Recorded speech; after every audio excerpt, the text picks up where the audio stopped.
Iniugnay ng dalawang babaeng testigo ng Senate Blue Ribbon Committee ang kontratistang si Curly Discaya kay dating House Speaker Martin Romualdez. Kwento ng dalawa, empleyado sila ng isang negosyante na dating nangupahan sa isang property sa Forbes Park bago ito na ibenta.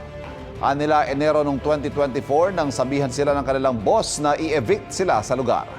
Humingi sila ng palugit para makapag-alis ng gamit doon. Habang nag-aayos ay doon daw sila ipinakilala ng isang broker kay Discaya.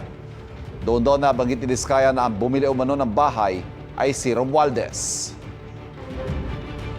Natandaan namin siya because he was the one manning the people na sinabihan pa na tulungan kami para mapabilis yung pag-move out. We both asked, baka pwede po namin pakiusapan yung may-ari, yung bagong nakabili ng bahay.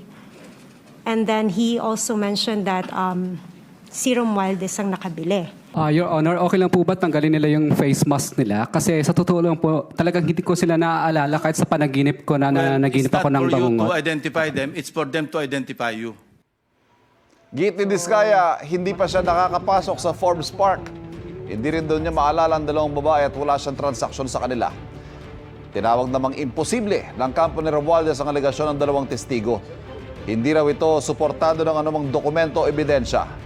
Sa pagdinig ng komite kahapon, muling nabanggit ni Senador Rodante Marcoleta na hindi dapat gawing kondisyon ang restitution o pagbabalik ng pera para maging isang state witness.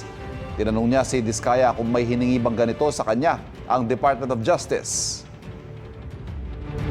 Oh, ano sabi nila? Magkano daw?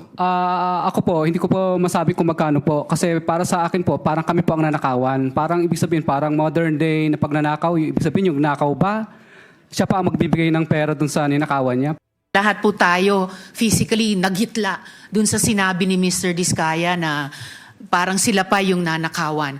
I would like to request the good chair to please reiterate yung utos ng komite kina Mr. Discaya. I-submit yung ledger na sinabi ni Ms. Discaya noon, meron sila ng mga proyekto pati joint venture projects mula 2016 hanggang 2022.